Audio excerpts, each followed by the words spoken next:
Closing a window shade. How are we doing?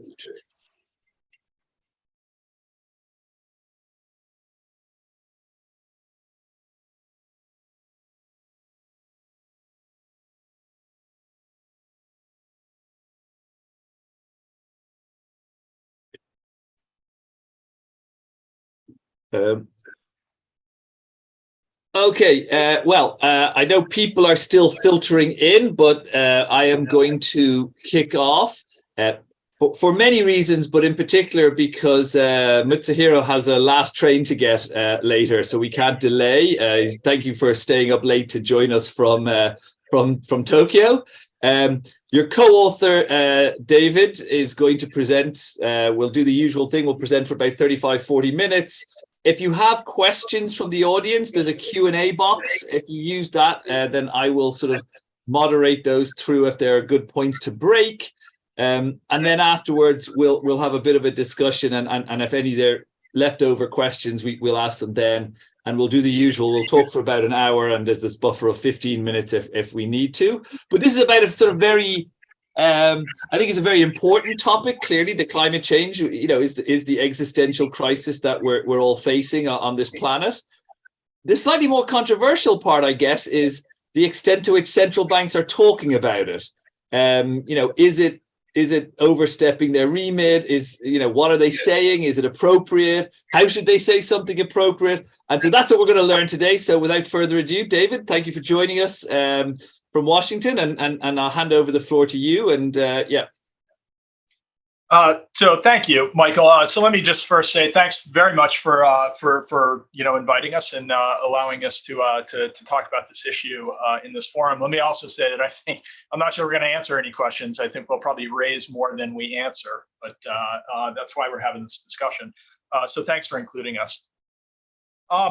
Okay, so before I get started, let me say that what I'm going to do is I'll give a high-level overview of a paper that Mitsuhiro and I worked on together. Mitsuhiro's at the Bank of Japan.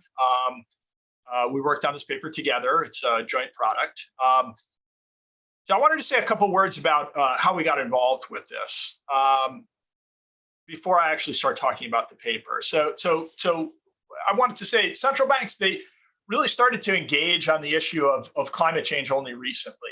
Certainly that's true after the 2015 Paris Agreement, and it's especially true after Mark Carney's 2015 speech on the breaking of the tragedy of the commons. So that said, the Federal Reserve System has largely stayed out of this conversation for a number of years. So one thing that happened over this period is that the creation of the Network for the Greening of the Financial System, or the NGFS, that was created in 2017. So if you look at the NGFS website, a prerequisite of joining the NGFS is that a member institution needs to publicly recognize that climate-related risks are a potential source of financial instability. And I think that is a pretty significant public acknowledgement of members of the NGFS. So as I said, the NGFS started in 2017. Its membership grew rapidly, but again, the Federal Reserve stayed largely silent on climate, and at least initially was not a member of the NGFS. And as a result, it was widely perceived by other central banks as well as other policy institutions, both domestically here in the US and international, as sort of, quote unquote, behind the curve on climate. So all that changed in 2020, and at that point, the Federal Reserve started really started to push to engage in climate more actively. So without going into the gory details, essentially the Fed set up two committees, one to study sort of like the microprudential aspects, that is the supervision of individual financial institutions. How does climate shape microprudential supervision? And a second committee sort of looked at more systemic issues for the financial system as a whole from a macroprudential standpoint. So that's all well and good. That's sort of the Federal Reserve's engagement in climate. And let me take this opportunity also parenthetically to say that the views in this paper are my own and they're Mitsuhiro's. They're not the views of the Federal Reserve, and they're not the views of the Bank of Japan. So I should have said that at the outset, but let me say it here and be explicit about it. These are our views. So where does this paper fit in? Mitzir and I were trying to understand, the extent to which central banks might consider specifically macroprudential policy tools to address climate-related financial stability risks. And sort of like what we found and what many others have found is that the academic literature on the topic is sparse. What does exist? It's pretty rough. You can tell it's in early stages. So our response to this was to just go straight to the source and try to look and see what central banks were actually saying in their public communication about climate. Again, I think a realization was this topic, in central bank speeches, what central banks say about it, sort of all over the map. So we decided to approach it with a little bit of discipline and a little bit of computational power. And that's why we turned to natural language processing. And that's the paper that we're going to present here. So by way of introduction, climate, it's an important priority for central banks. At the same time, it's a complex topic. It's outside the traditional areas of expertise of central banks. So what do I mean by this? For example, truth of the matter is we know very little about the interaction between climate and economic activity. Not only do we not understand it, the interaction is likely to take place over a very long time horizon. And it's not a time horizon that central banks who are used to thinking about business cycles, central banks aren't really comfortable thinking about longer time horizons. Our models aren't well suited for it. Moreover, the interlinkages with the financial system are not well known, and they're certainly not well understood. There's this thought out there that there must be some financial stability implications associated with climate change, hence the NGFS. But those linkages, they're not well articulated. And finally, to sort of speak bluntly, the climate data is a bit of a mess. There's a lot of it. There's not a lot of consensus on what's the best data to use. There's no consensus on measurement. These are all things that we're working on. So the bottom line is, it seems like an important policy topic, but the knowledge base, just simply put, it's not well developed. And that puts central banks in a bit of a bind. How do you credibly convince the public that you're on top of an issue when the knowledge base of that issue, through no fault of central banks, is very limited? That's a difficult communication problem. So one way for a central bank to demonstrate or to show to the public that it's being proactive about a potentially important topic is to communicate with the public about that topic through speeches, as well as through other media. So, for example, during a financial crisis, there often comes a point in time when communication with the public can go a long way to easing concerns. And sometimes, if the right words are used, here, think Mario Draghi's famous "whatever it takes" speech during the European debt crisis, or for that matter, Bernanke, Geithner, and Paulson, with the bazooka comment during the great financial crisis.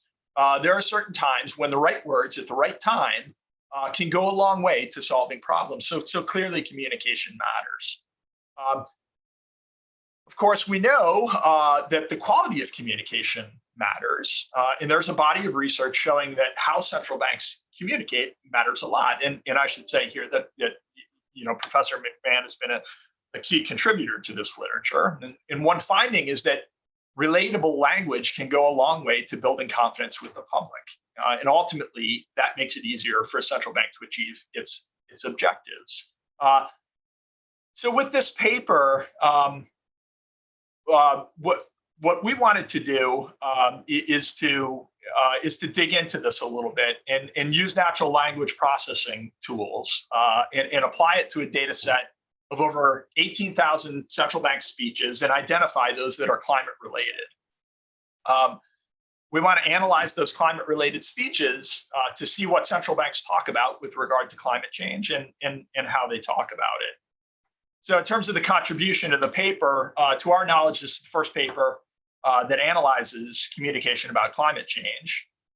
And additionally, it turns out that the particular question we're interested in, identifying speeches about a very narrow and relatively new topic, is not well suited for sort of off-the-shelf natural language processing applications. So one additional contribution to the paper we're going to argue is that we develop a method of topic identification for the natural language processing literature. And I'll have more to say about this in a little bit later in the talk in one or two slides. So let me get into it. The entire paper is written around a large data set of central bank speeches that's kept at the BIS. So our starting point is a set of all central bank speeches available from the BIS over the period from January 1997 to December 22. And I should say that there's a working paper version of this paper on the Fed website. Since then, we have updated the data set with an additional year's worth of data. So what I show you in this presentation is not going to look exactly like what is in the working paper, but qualitatively, all the results go through. It's just with an updated set of speeches. So the table at the top gives you some rough summary statistics of this large data set of over 18,000 speeches. It's broken out by advanced economy and emerging market economies. So over this period, a total of 108 central banks are represented in the data set, of which 37 come from advanced economies and the remaining 71 are from emerging markets. The distribution of speeches is about 70% advanced economy central banks doing the speeches, whereas the remaining 30% come from emerging markets. Advanced economy central banks tend to give more speeches. They give about 17 on average per year, whereas central banks in emerging market countries average about 8 speeches per year. And finally, the average speech is about 1,000 words in length by our measurement. Advanced economy central banks tend to be a little bit longer than emerging markets, but on average, it's about 1,000 words, and that seems about right. The time series charts at the bottom sort of give you some rough summary statistics and give you, sort of a flavor for the time series element of the speech data set. And I think, sort of if you look at the top right plot and the bottom left plot, I think one of the main messages you would take away from this is that communication is something that's been growing over the last 25 years. More central banks are giving speeches. They're giving more number of cumulative speeches across all central banks. That's certainly true in advanced economies. And on average, central banks, each individual central bank is talking more. They're giving more speeches annually. So it does seem like there's an upward trend in communication that comes out of this data set. So it's a large data set, 18,000 speeches. It's a lot to process. What do we do with it? So the key, one of the key contributions to the paper is that we take this large data set of speeches and we identify the subset that are quote unquote climate related.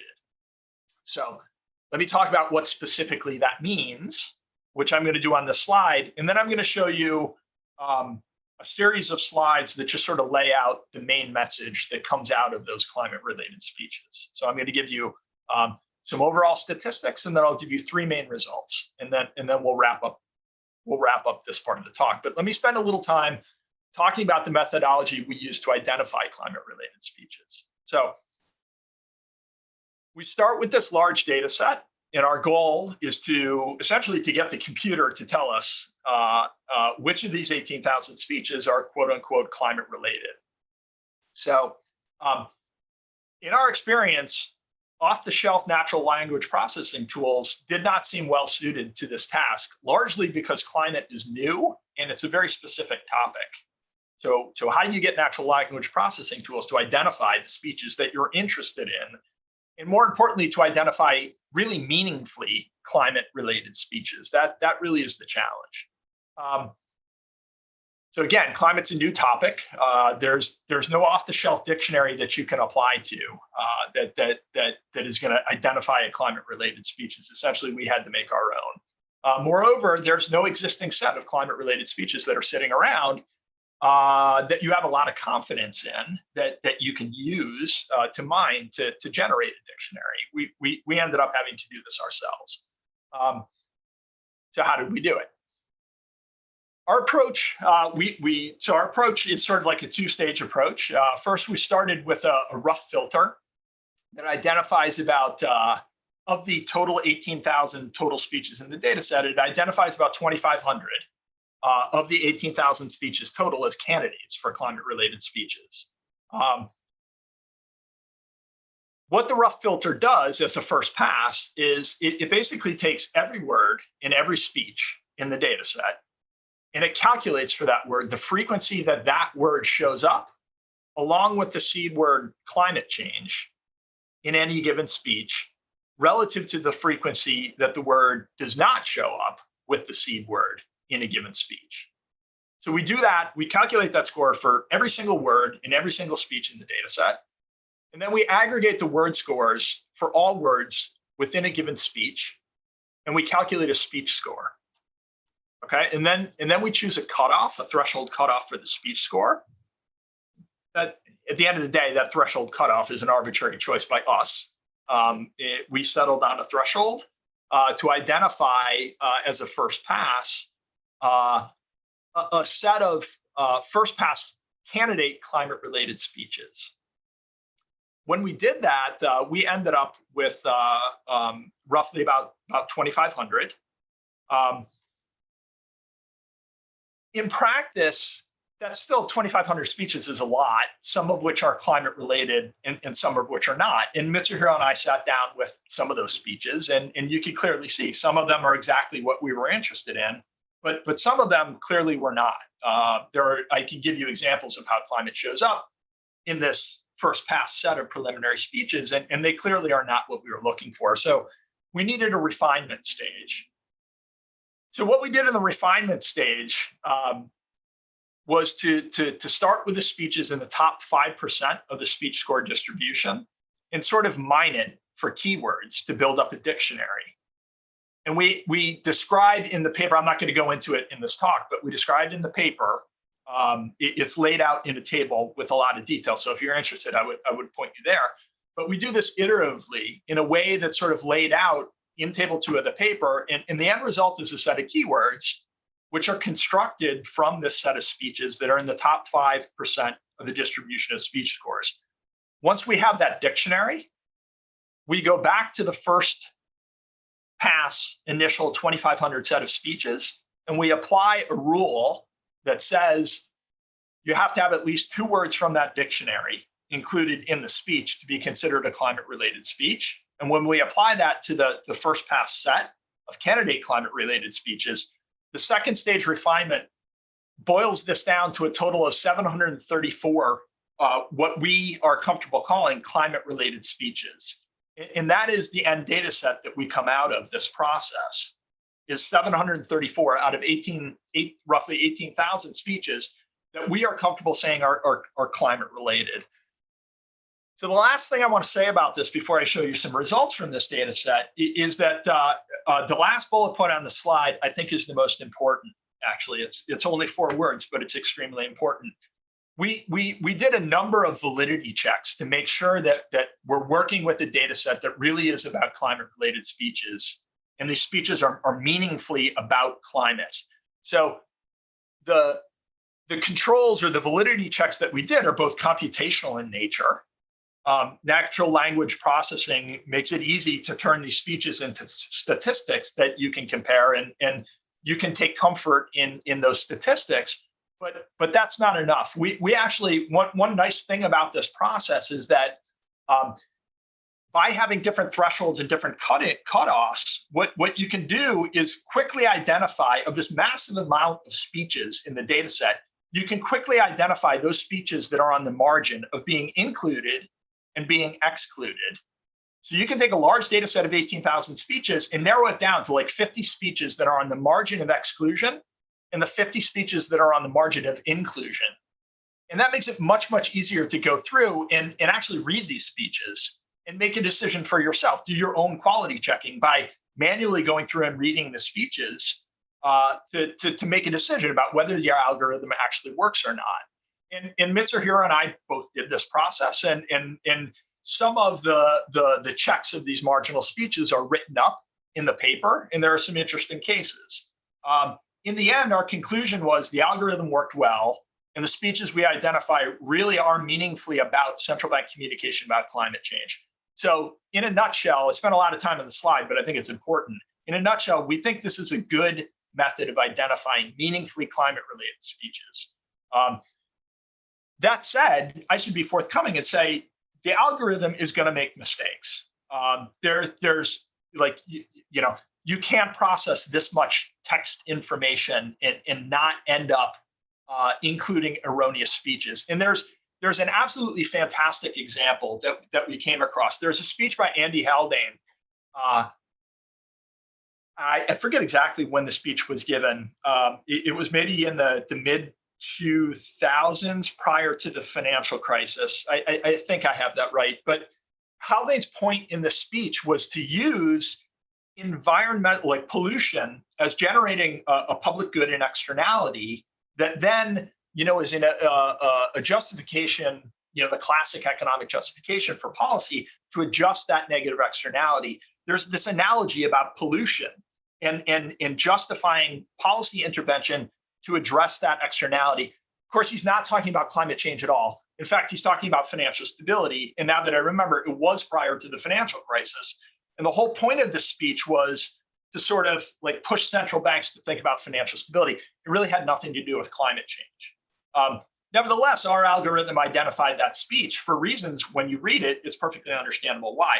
So why am I telling you this?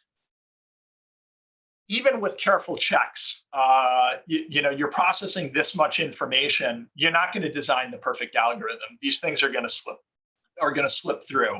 And I guess I'm bringing it up because I want to be forthcoming about it. It's an interesting example where the algorithm broke down. So said, David, if I can just interrupt, I just want to say that is a really important message for anybody who was at the AA meetings this year and listened to Christina Romer's talk about essentially whether you could use computers to replace the Romers. So the Romers famously did their narrative approach. Could you replace them with a computer? And the funny thing is, I actually bet you could, but I also bet you don't want to at one level. I think this effort of reading and really understanding the data is super important. So I've published many papers using the FOMC transcripts. I've also read almost the entirety of the FOMC transcript mass from 1987 until 2016. So, it's like 70 pages, 8 times a year. It's a great effort. It's a scholarly effort that's important. And you then want to, as you say, convert to statistics to use. So I think that's a really important message. And the fact that these things won't get it right. I'm particularly amused that, so Andy is a co-author of mine. And for anyone who's interested in central bank communication but hasn't read the back catalogue of Andy Haldane's speeches, there are some absolute classics. And I'm not surprised he had some analogies in there that confused your algorithm. So I will make sure to tell him this when I speak to him next. But sorry, that's the fun part. The more important part is that message about these things will make mistakes, and it's important that you read them. Yeah, I mean, I agree with that. I agree with that completely. It is an important point. And, it is funny. Andy Haldane is a really good speechwriter, and his analogy was completely appropriate. Nevertheless, confusing for the algorithm. So let me just. I think I'll move through the rest of this pretty quickly because I think the message is pretty straightforward from here on in. So let me just show you some statistics and offer 3 main results that come out of what we did. So 734 speeches total, and at this point, let me maximize this. I'm just going to go. Please interrupt me because now I can't see the screen. Okay, so 734 total speeches given by 55 of our 108 total central banks. David, just so you know, that didn't actually get bigger; it got smaller in a weird, in a weird way. So that is actually better. Okay, let me stick with that. It's probably worse for you, but better for us. Okay, I tried to make things better, but so let's stick with this. The split's a little bit more even in terms of the central banks that are talking about climate. It's about 50-50, a little bit skewed towards the advanced economies. That said, of the 734 total speeches, 616 of them are given by advanced economies, whereas the remaining, a little over 200, a little over 100 are given by emerging market economies. Plots at the bottom show you which banks are doing the talking. So the chart on the top tells you the number of climate-related speeches by central bank. The ECB stands out well above all the rest. BOE is quite active, as is the Bundesbank and the Banque de France.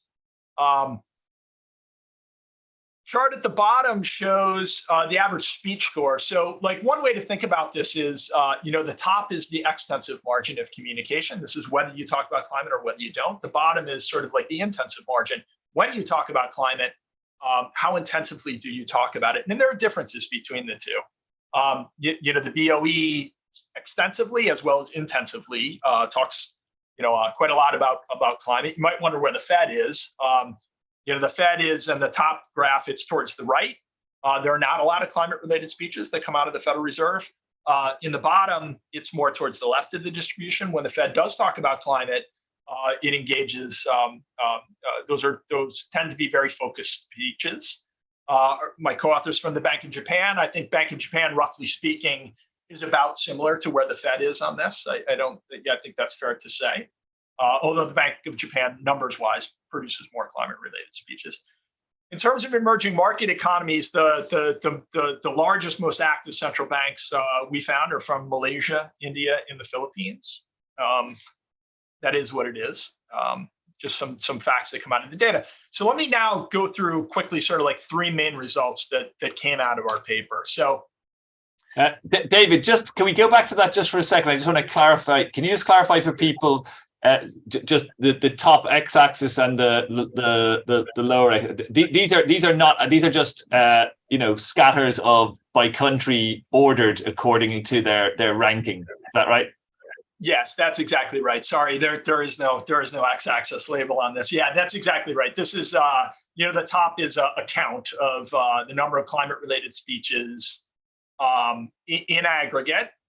In the data set. It's telling you that roughly 95 of the 734 are coming from the ECB, and like rank order going left to right down to Norway, which is, I'm going to call that about maybe 10 speeches, something like that from the Central Bank of Norway.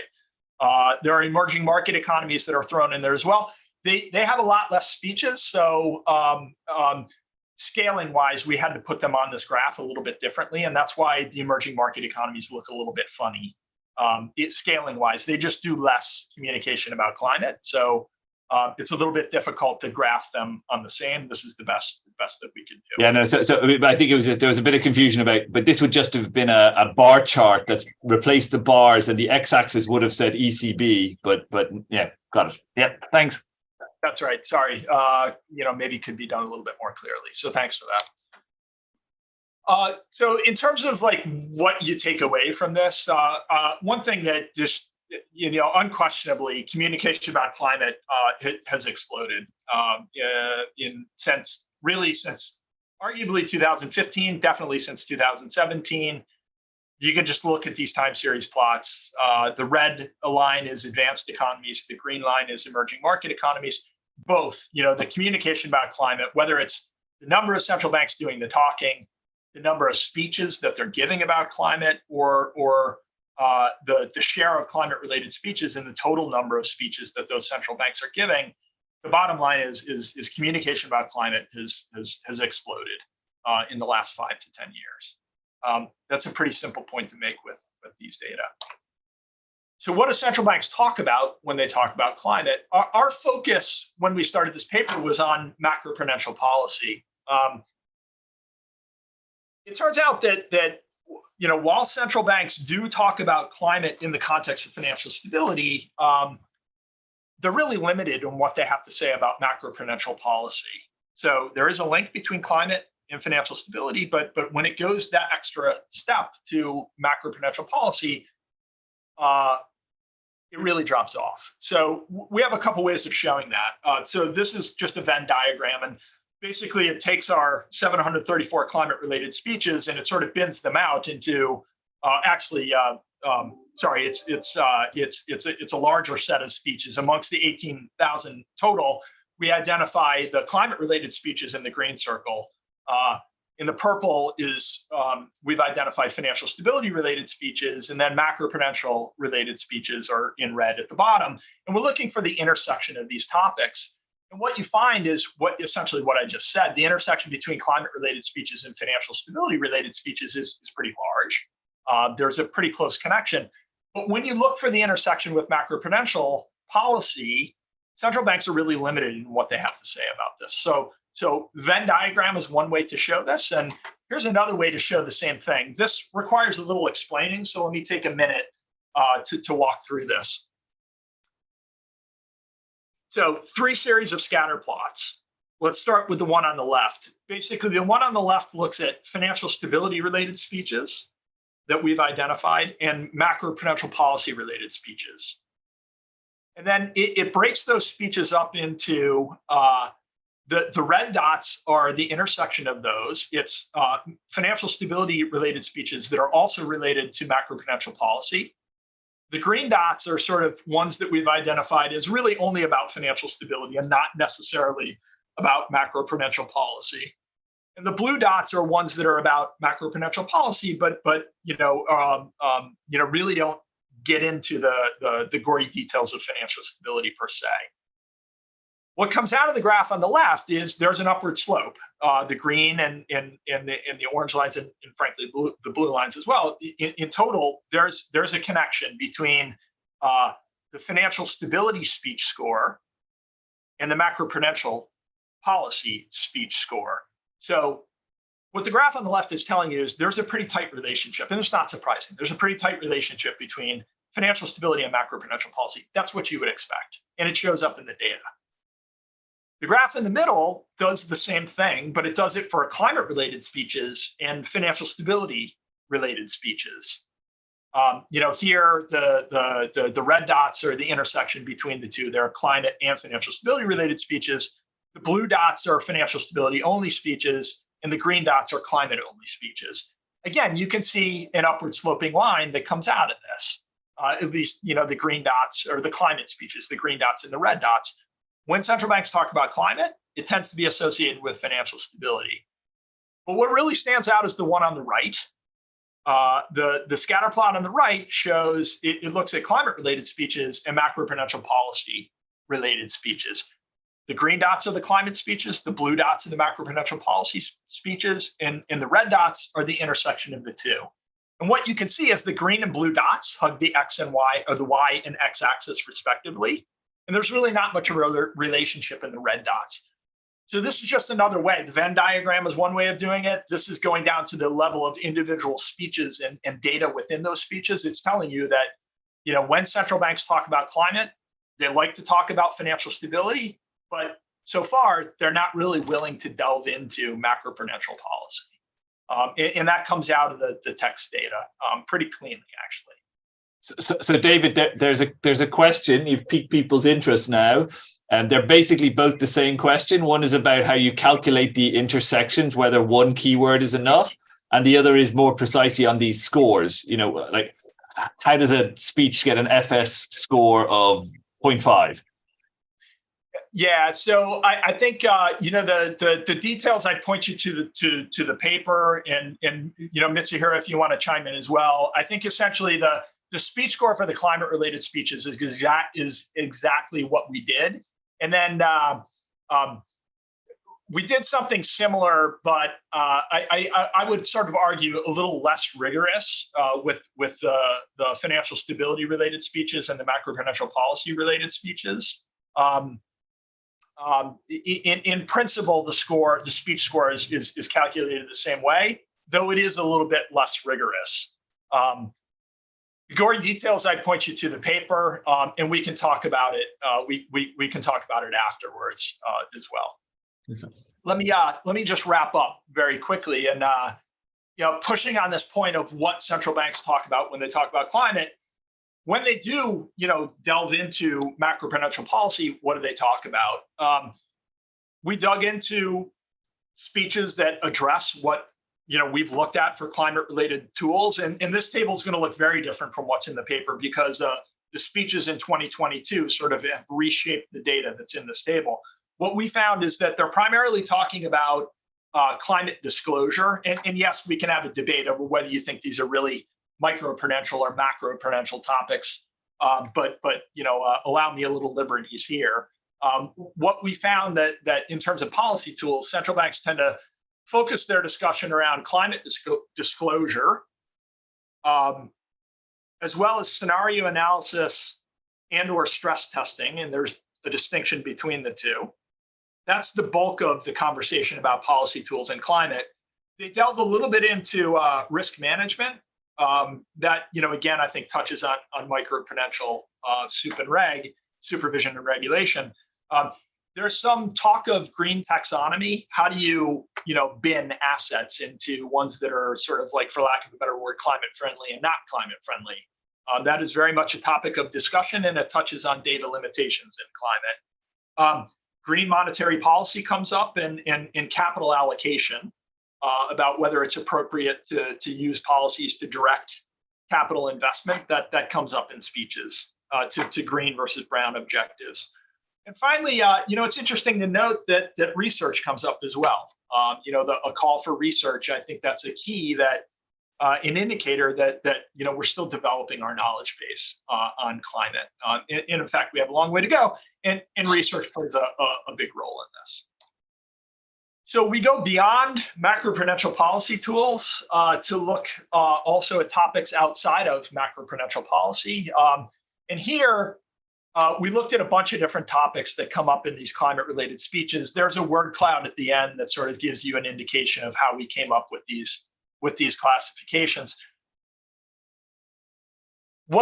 What we, I think, took away from this is that advanced economy central banks tend to focus more in climate-related speeches on topics related to monetary policy and the central bank mandate.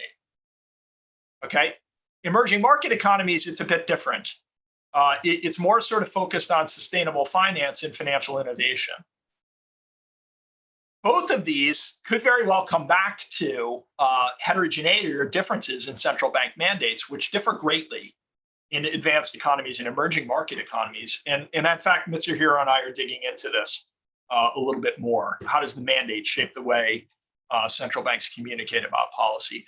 But the point is, there are lots of other topics within climate that go outside of macroprudential policy tools. There does seem to be a difference in the way advanced economies versus emerging market economies approach these topics. So last point very quickly, and then I'll wrap it up. In the paper, we do look at sort of like qualitative aspects of language that central banks use when they talk about climate. It's a new topic. We don't know much about it. I think the running hypothesis that Mitsuhiro and I had was, essentially, do central banks use a lot of weasel words when they address topics that they don't feel comfortable with? There is some evidence that suggests that maybe that's true. We looked at ambiguity metrics, and these are distributions. The red is a climate-related speech, and the green is all other speeches. There does seem to be some evidence that the bulk of the mass of ambiguous language tends to be a little bit higher in climate-related speeches. I think that this is something that I think, looking forward, requires a little bit more careful analysis about what drives qualitative aspects of language. And when central banks have policy topics that are important to them, and they start to communicate about those topics, how does that communication evolve? And one can imagine that you start out, being very ambiguous and being very cautious and using lots of weasel words, but presumably your language gets more precise as you learn more about the topic and you build up credibility and expertise. That's something that I think you would like to see in the quality of communication. The question is, does that actually happen? Professor McMahon, you may know about, I'm sure you do, know more about this than I do, but I think that's something that is worth digging into in the data. So one exercise that might be super fun for you just on that chart would be to show something like politicians' language around anything. My sense, this is most people on this know me well enough to know I'm a semi-reformed central banker, so I'm including myself in this pot. I think central bankers are generally a kind of small c conservative, risk-averse bunch who don't like to make definitive statements knowing that the world is determined with a big probabilistic element. Whereas politicians, I think, often do the opposite. They speak with certainty and definitiveness where none is warranted. So it might be just an interesting. So I'm not sure whether to judge this as, these two look pretty similar, or whether we should just think, wow, both of these, they seem to use a lot of conditionality and a lot of kind of. I like your use of weasel words, but it might be a fairly easy thing to do to just get some other policymaker speeches. Yeah, I think that's a great suggestion, actually. Thank you for it. It's a very good suggestion. So let me just conclude. I mean, I think there's not much more to say. We take a large data set of central bank speeches from the BIS, create an algorithm to identify climate-related speeches and analyze those speeches and the topics in them, with a focus on financial stability and macroprudential policy. It seems that we'll see how this evolves over time, but right now central banks are a little light in their treatment of macroprudential policy, although there are some pretty strong links with financial stability. So let me conclude there. That's essentially all I wanted to say about the paper. Okay, perfect. So that was super interesting. Like I said, I think this is a super important topic. It's sufficiently important that we should be humble enough to recognize that central banks are not the only institutions thinking about that. And that's why I've brought Mary Sanford along. Mary, I'm going to call on you immediately before we get into wider discussion. So Mary may not normally be in these webinars in the sense that she does not focus on central bank communication, but Mary is a PhD student here in Oxford at what is called the Oxford Internet Institute. Yeah, it's OII. We just call it OII here, so I forget what the last. I think it's Institute. And Mary, you can tell us a bit about your research, but essentially you're looking at overall how people communicate on this issue, this important issue of climate. So why don't we open the floor to you to give some reactions and some other comments and maybe some other bits that you think might be interesting to throw in here, and then we'll continue the discussion. Sure thing. Thank you, David, for that really interesting presentation of your work. Yes, it is really exciting to see more research focusing on climate in different parts of academia and industrial research, policy research more broadly. So just to recap what I do. So I'm, again, as Michael said, I'm at the Internet Institute. I study public environmental discourses surrounding activist and policy events, mostly in social and mainstream media, looking at what the opinion leaders in this area are saying, how the public is responding to it, what discourses are growing around that agenda, digging into some conflicts and controversies. We all know how politicized this debate has become. And then also what drives public engagement, both with the online content and how that is then internalized and leading to different behaviors and attitudes offline. Trying to gauge what concrete outcomes for system change environmental communication can drive. And all of that I've tried to do I set out trying to use fancy computational methods. So I was really intrigued reading methodology section as you guys kind of list why X, Y, and Z methods are actually unsatisfactory, because that is exactly what the outcome of my personal experience is there's so much manual work needed and oversight needed in the study of environmental communication and climate change communication, because it's just so nuanced and so complex, because of also, and it faces unique challenges compared to communication about other issues. So from politics to public health, in a lot of those arenas, you're trying to focus a discrete behavioral change or action at a specific point of time. Whereas, sorry, Mary, just a second. David, could you possibly try muting? There's a little bit of feedback. Just see if it's you or if it's something else that's doing it. Just temporarily, just while Mary's talking. We'll see. Yeah, it's great. Yes, that is better. So we're trying to influence not just individual decisions and behaviors, but systemic changes. And for that, you need very unique and pervasive, consistent, and actionable information from all parts of society, at all kind of at the industry level, at the policy level, at central bank level to really build more dialogue and more recognition of these problems and what individuals and these other stakeholders can do collectively. So yeah, I think those is a good opening remarks. I have a couple of questions, but I'll maybe leave those to the end later. But happy to discuss further those points that I briefly mentioned, and look forward to the discussion. Okay, great. So Claudiana, I don't know if you want to say anything now or you want to wait, but at some point soon, I'm going to stir the pot.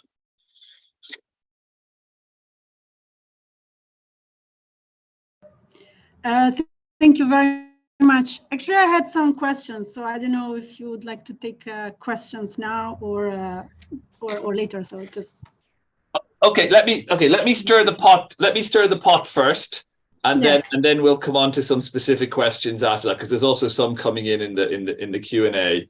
Oh, no, that's just a thanks. So let me stir the pot. And this is, I'm stirring both the David and Mary's pot a little bit here. So Mary, you just mentioned, and I fully agree that, you know, when systemic changes and cultural shifts, if you will, are very difficult things.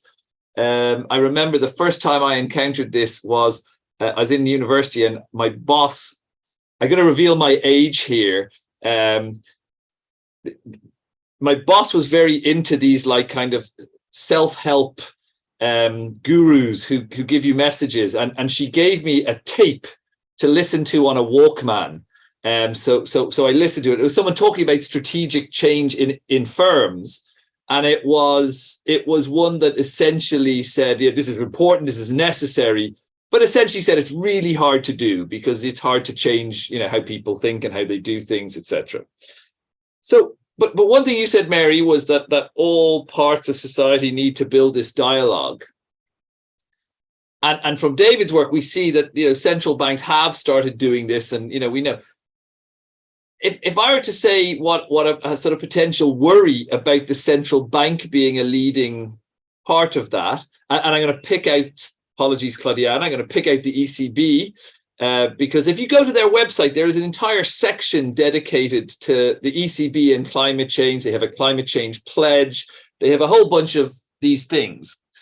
Now, years ago, when Andy and I actually were writing things about how to engage with the public, I can't remember if it made it into any of our papers, but we had spoken many times about how if you want to engage with the public at a time when inflation was essentially always 2, it was boring, you know, monetary policy wasn't interesting to anyone anymore because it didn't matter.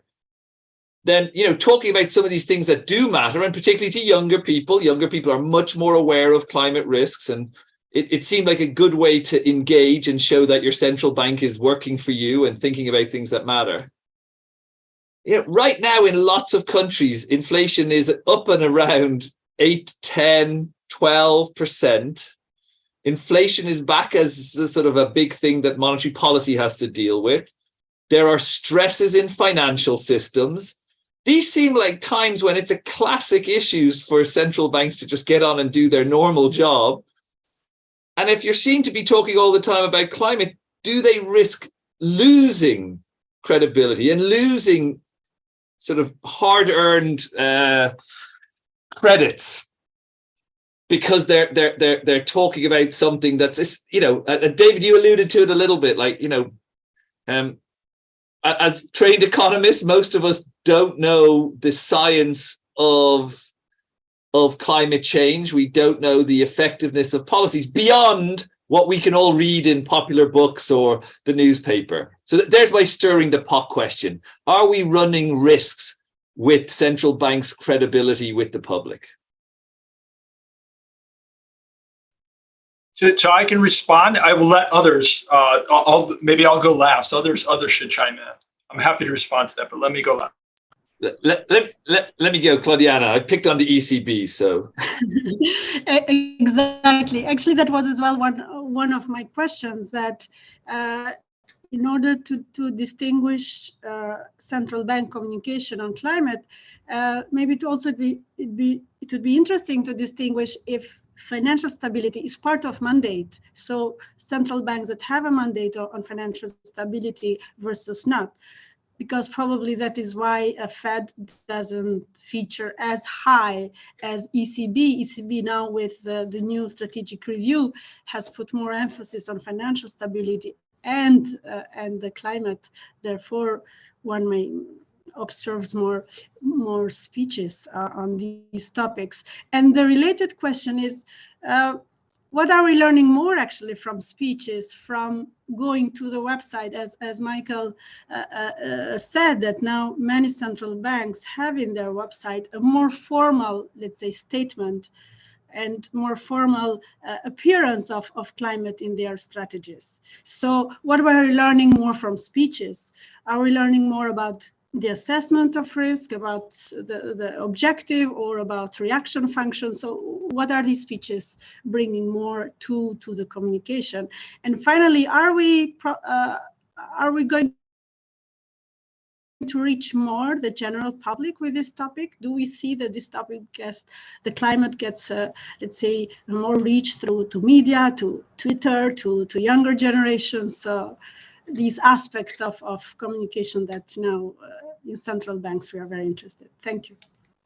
Okay, I think that one is definitely one that Mary's going to be able to answer, but I'm going to put a little interjection. I wonder if I play devil's advocate enough, whether I'll do the full circle and start disagreeing with my earlier self, but that's okay. But you know, so the one thing, so I was involved in the CEPR's review of the separate review of the ECB, and even there, so I think there's a legitimate case that climate has impact on monetary policy. So I think David's data showed that. I think there was only 14 speeches, but on frameworks, what does climate change mean for the volatility of prices? What does it mean for the optimal inflation target? I know Mark Carney sort of led the charge talking about the financial stability implications, but I think that there are implications. But even so, I still put the question out there. Should it be for economists in central banks to lead the charge on what this means for all of this? So I don't think it's just FS, and we should just accept FS has links to climate, and monetary policy is overstepping. I think both could be overstepping if we think these are not the right people to make these decisions. Sorry, Mary. Now I give you a chance to correct all of my mistakes. No, not mistakes. I think so. Simon Sharp is just at INET over here in Oxford this afternoon, talking about how we need paradigm shifts in not just the way we organize ourselves politically, economically, but how we as individuals and societies think about the roles of different institutions.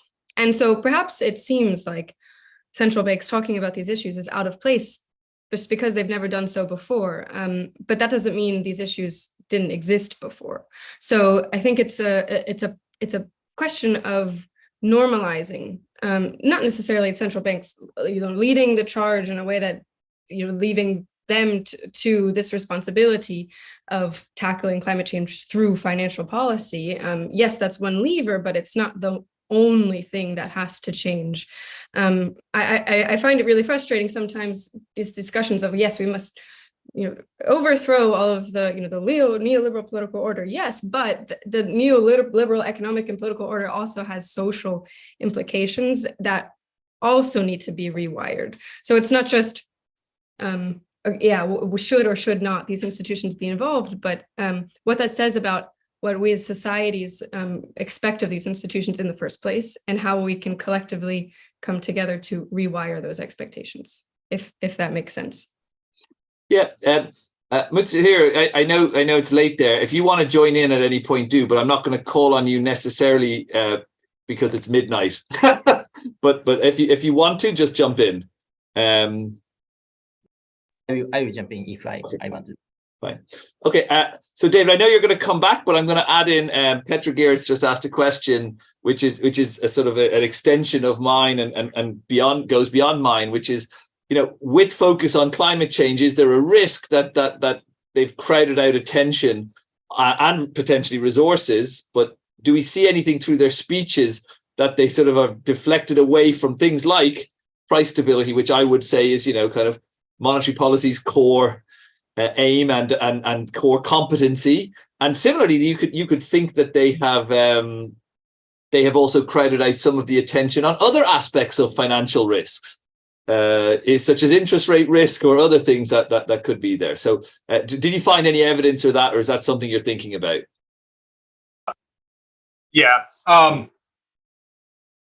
guess let me answer that by saying that, like, there's a sense in which forget about climate for a minute. Pick whatever topic you want that is, the new shiny penny, that you find on the sidewalk, and say it's digital assets.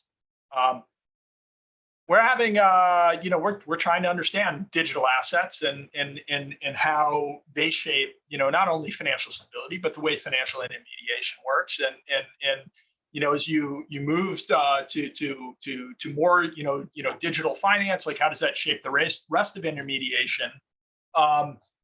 That's something that is first order concern on a number of different aspects of the central bank mandate, and it warrants spending time, staff, allocating staff resources, and central bank speeches, and efforts to try to better understand that, entirely within the context of the mandate, whether it's narrow price stability or whether it's price stability, financial stability, or price stability, financial stability, and some sort of social objective as well, which many central banks have in their mandates. The bottom line is, what I'm trying to say is that the shiny new penny is any new thing that comes along, and to the extent that it may matter for the core objectives or mandates of a given central bank, you're going to want to be on the public record. Digital assets work that way, and frankly, I don't see climate as any different. I think there's a lack of understanding. And I think, as a society, it's not only central banks, it's all of us.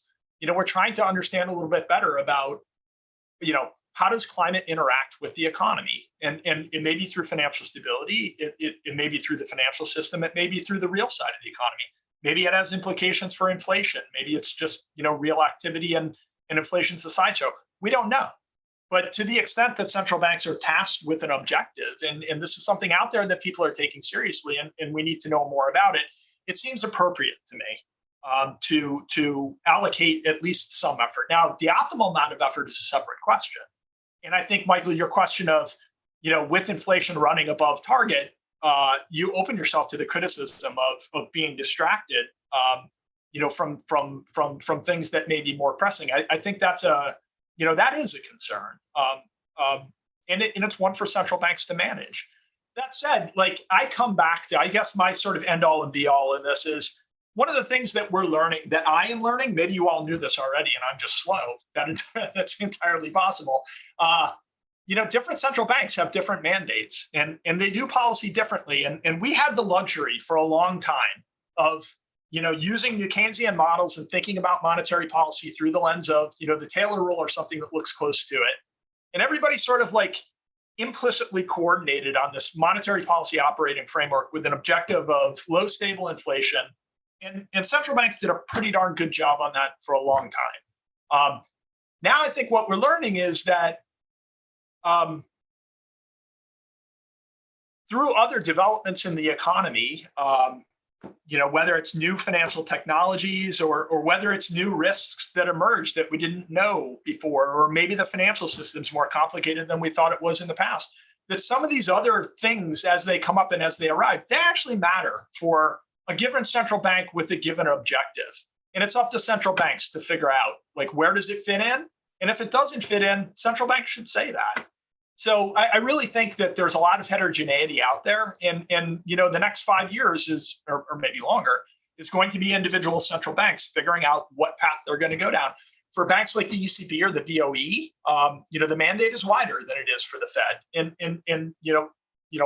I won't, maybe it is, and maybe it is appropriate to go down the path that the ECB or the BOE is going down within the context of that mandate. I couldn't say. The Fed will go down its own path. I can't say what that'll be. And I would not be surprised if they're different. I think the important thing is that as we go down the path, central banks have to communicate and cooperate along the way. And that, I think, is critical. It's a global issue, and it's something that even if the way you approach it operationally is different from your neighbor, there has to be cooperation along the way. Okay, yeah. I'm going to there's one more question I'm going to throw in the pot, and then there's a couple of questions in the Q&A that one of them I'm going to build off here, and then the other two are a little bit more specific on the linguistic method. So I'm going to sort of batch them after this one. And I don't know, Mary or Claudine, if you have specific questions on those things, we can throw them out then as well.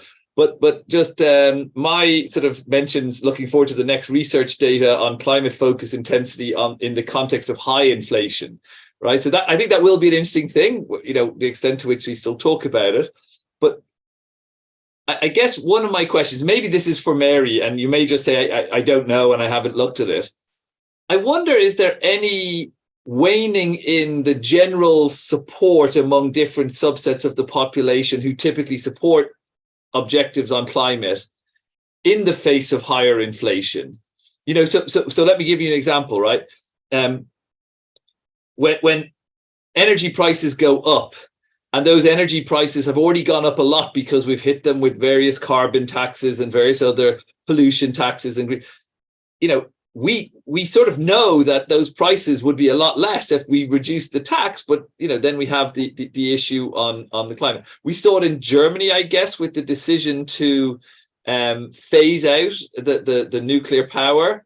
Also, I guess, happening in France at a time when other sources of energy generation were not yet online, and you know, energy is facing both a scarcity and a high price problem. So are we seeing anything like that in the research? There's some research on kind of general economic instability. So in times of troubles, economic troubles, there is less attention both amongst the public and in the media to climate issues. That has been studied more in the late 90s to early 2000s. So since then, in these last few years, there's been so much turbulence. It's really hard to keep track and of how all of these bits and pieces all together, as opposed to just, you know, individually they'll affect things, but altogether they will also have a massive, you know, I'm thinking COVID, war in Ukraine, all of the economic issues that we're dealing with at the moment. There's some within different population subsets, that's tricky to get to. That's some work that I'm related, something I'm going to be doing in my postdoc. So stay tuned. Potentially there's something to be learned there. There is some done specifically around the Gilets jaunes movement in France, about how these issues kind of went hand in hand. But I think there's still generally a lot that we don't know. But there is some about how the paper's called Tax the Elites, which I found really interesting, about conspiracy theories and how these it's conspiracy theories around taxation, well, not just around taxation, but around like progressive taxation for climate purposes, how that pervades different parts of the population and affects different like mobilization outcomes. So yeah, I think there's a little bits and pieces of the puzzle that you're interested in, but not much that has brought it together and looked at it more recently. Okay, so I will, Claudia, you mentioned you had some other questions. If there are questions on these general big picture issues, I think we'll do them now, and then we'll finish up with a bunch of more specific questions. So Caroline Bentham and Batya De Vela have questions on some of the more specific technical points, and we'll come to them at the end.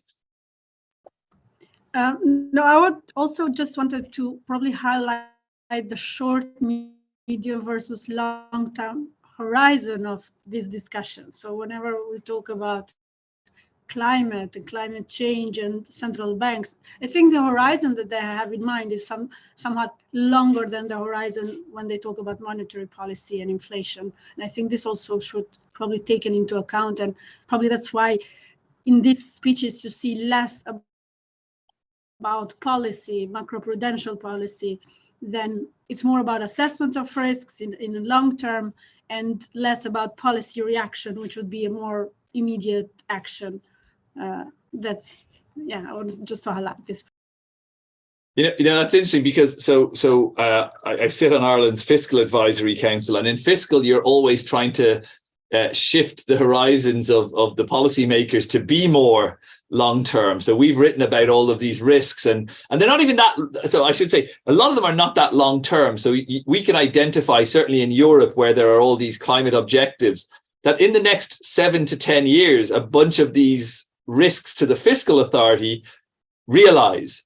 7 to 10 years is not a long time, right? We're not talking it's 100 years in the future. So yeah, but that's a very good point on that. Mary, did you have any other general comment, or should we get into some of the specifics? Not necessarily, but I did have to Caroline's point, if you wanted to, or her question in the chat, if you wanted to attack those now, or if you wanted to come back to them later. So if you didn't have questions on that, then I will go. I'm going to go straight to Caroline's question then, actually. So Caroline asks, the issues experienced with NLP measures are those frequently mentioned within linguistic sciences, that language, especially meaning and impact, resists simple statistical analysis. Should linguists be more actively consulted for useful methods, both for analysis and for central banks constructing their comms? Would economists have any respect for more qualitative linguistics methods? So I'm gonna start an answer to this by saying I am involved in a project on narrative detection, which is involving people in economics, people in data science, people in linguistics. Actually, one of your colleagues, Mary, in Anna George in the OII. So there's a group of us, and what we're trying to do is we're trying to understand how linguistically you can pick up narrative in text. It's actually a really quite tricky problem, but linguists are involved.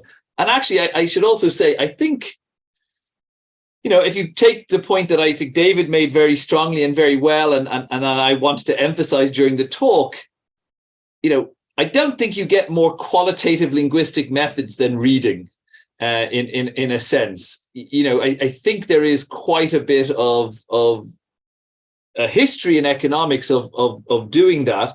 Now, of course, I think the tricky bridge, at least my interpretation of the tricky bridge, is when you do reading and then you stick the reading into statistical methods, people get a bit worried that, Michael scoring at a 4.3 is somehow a bit too subjective.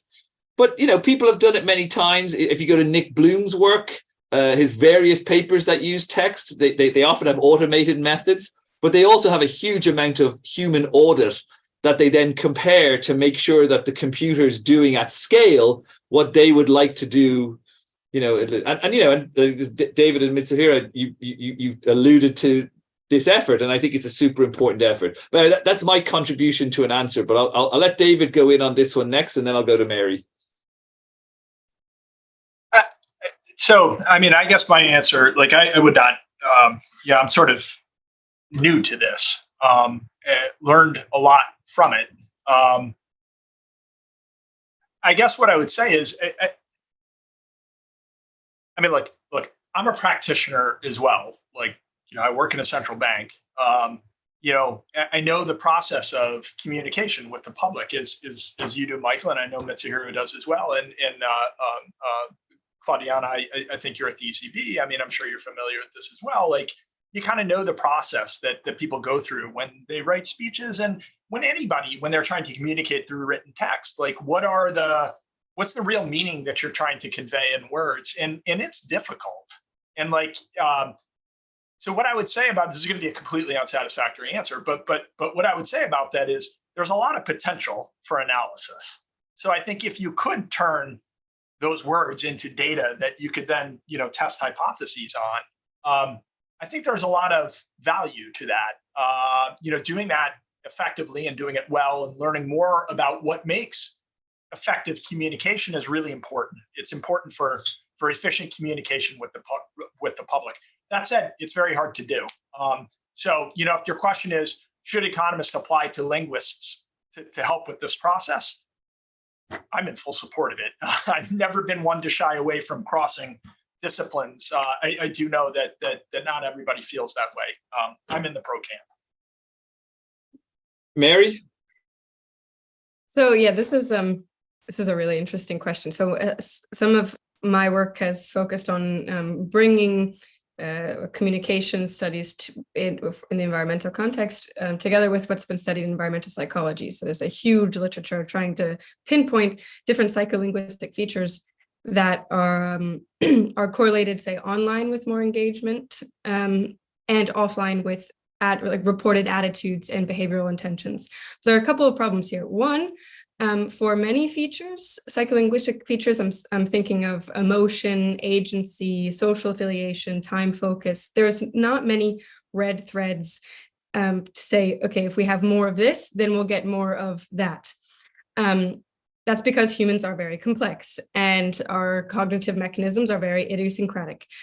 So there are bright lines here and there, but there's no silver bullet, so to speak, on how to formulate these things. But that doesn't mean that there can't be more collaboration to better understand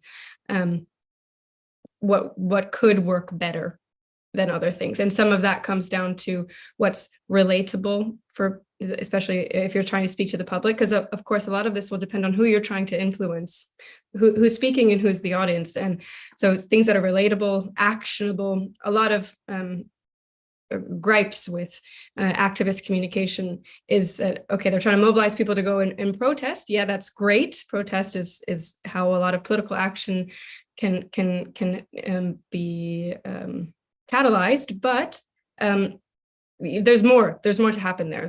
Again, these are systemic and habitual changes that need to kind of flow through the social and economic fabric of our societies. So and that's lacking a lot in all kinds of environmental communication, how to make this internalizable and actionable to the stakeholders that matter. And then, yeah, one last limitation with the literature and the research on this is it's a lot of it isn't very longitudinal. So it'll say, in this moment, when you read this piece of information, whether it's a government publication about climate change, for example, it could be a government information campaign or a news article or an activist's tweet.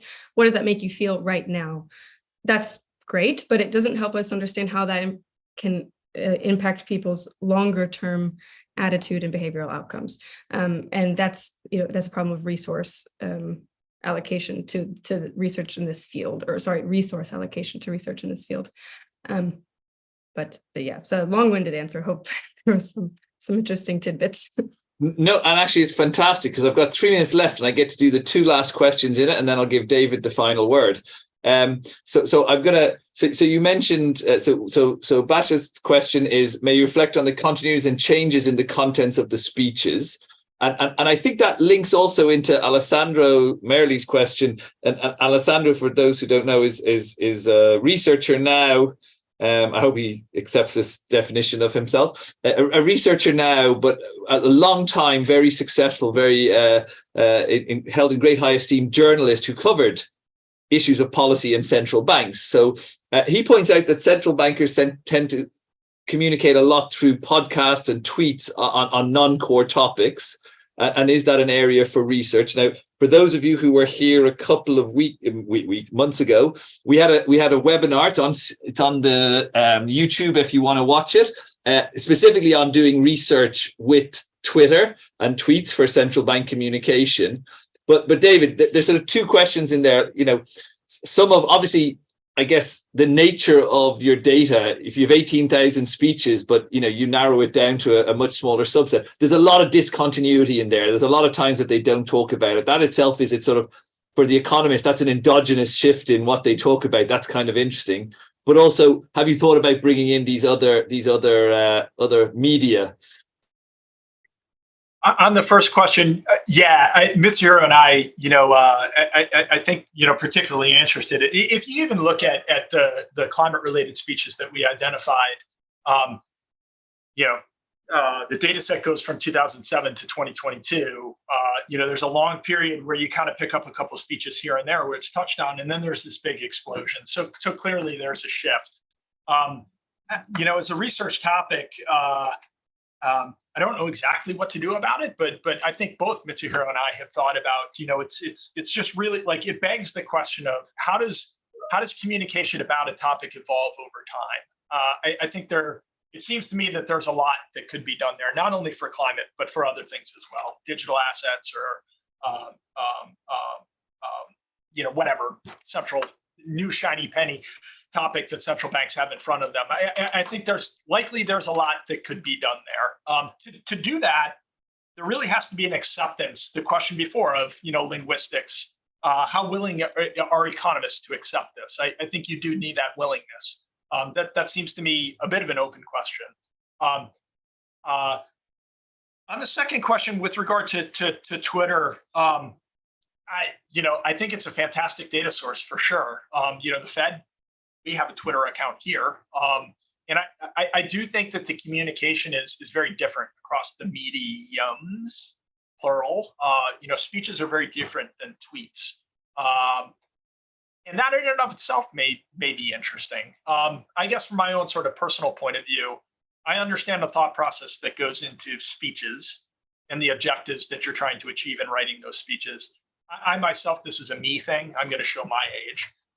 I do have a bit of a tough time getting my head around, objectives for short, succinct communications about, what it is that you're trying to achieve and how you try to achieve it. I don't have the best feel for that. That said, Alessandro, I do think you're right. It probably is a great source of information.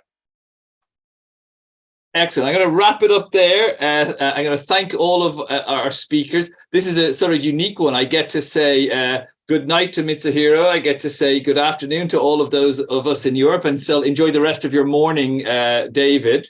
If you're interested in this topic more, there's two resources I will point you towards. One is the San Francisco Fed has a webinar every month on climate-related research in central banks, not specifically communication, as is my focus, but the broader topic. So trying to build up this knowledge base on this very important issue. And the other is one of the sister research policy networks. So this is the Research Policy Network on Central Bank Communication. The CEPR also has one on climate change. And so these may be resources that are useful to all of you. But let me, on behalf of everyone, thank everybody for their wonderful contributions, David and Mitsuhiro for the paper, and then Mary and Claudiana for the questions and discussion and all the questions from everybody in the audience. We are back again in about a month. Watch the usual channels for that. And yes, thank you all and have a good rest of the day, wherever you are. Thank you. Thanks so much for having us. Enjoyed the discussion. Yes, thank you very much. Great discussion.